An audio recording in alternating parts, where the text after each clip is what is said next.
My name is Elena Hart, and I'm 26 years old. I grew up in a family that looked perfect from the outside. Sunday brunches, matching holiday photos, and smiles that hid every unspoken tension. My parents were respected in our town, my sister was the golden child, and I was the one who never quite fit in. It wasn't always like that. As kids, my sister and I were close. We'd play dress-up, share secrets, and dream about growing up together. But as we got older, something changed. She became everything my parents wanted: social, elegant, the one who followed every rule. And I became the opposite: quiet, independent, and too honest for their comfort. My parents loved to compare. Every success of hers was a reflection of their pride, and every choice of mine was a disappointment.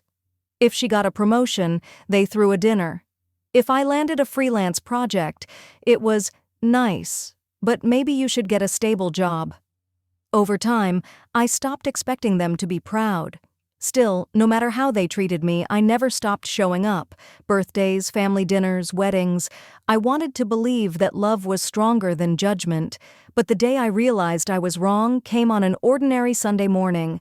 I woke up, made my coffee, and scrolled through my phone like I always do. Then I froze. A picture appeared on my screen, my sister surrounded by family, smiling under a bridal brunch banner. Everyone was there. My parents, my cousins, my aunts. Every familiar face. Everyone except me.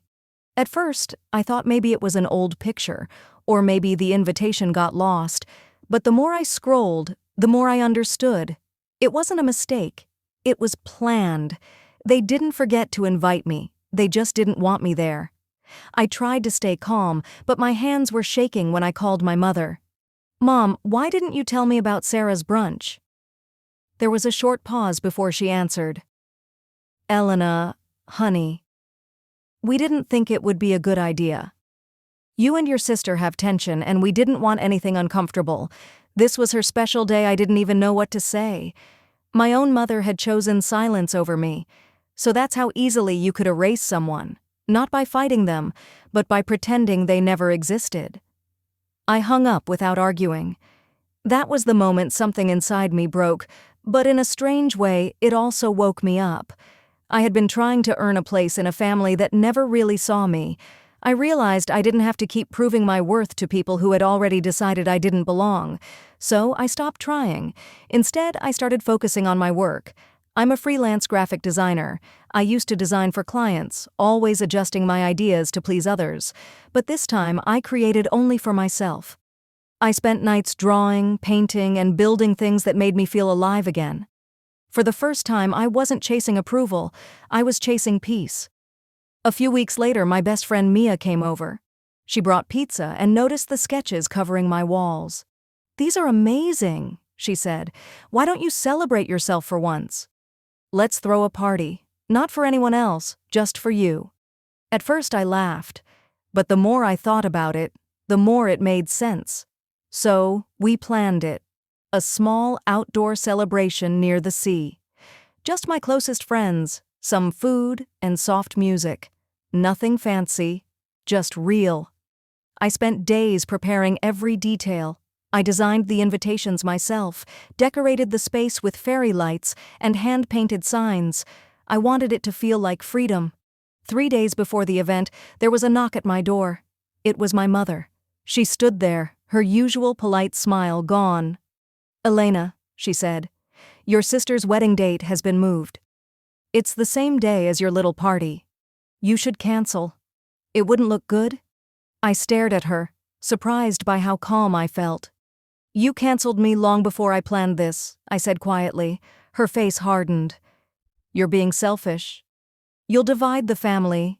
"The family divided itself," I replied, and that was the last time we spoke for months. When the day finally came, it was perfect. The ocean breeze, the laughter, the sound of waves mixing with music. For the first time, I didn't feel like the forgotten one. I felt present, whole. My friends cheered for me, not because I achieved something huge, but because I had found the courage to choose myself. Later that night, I posted a few pictures online.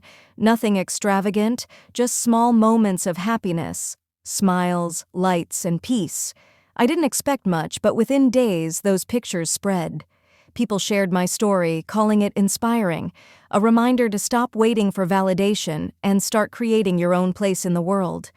Soon after, opportunities started coming in. Design brands reached out. My work gained attention. Slowly, I built a name for myself, not as Sarah's sister, but as Elena Hart, a designer with her own vision. A few weeks later, I received a letter from my aunt. She said my posts were embarrassing the family and that I should stop airing private matters. I read it once, folded it neatly, and placed it in a box labeled Lessons Learned. I didn't feel anger, just clarity. I wasn't part of their version of family anymore, but I had built something better. Peace, purpose, and people who saw me for who I was. They once made me feel invisible. Now, I don't need to be seen by them to exist. Family isn't always the people who share your blood. Sometimes it's the ones who help you rebuild when blood turns its back on you. They erased me from their lives, but I learned how to live without their permission. And honestly, that's the most freeing thing I've ever done.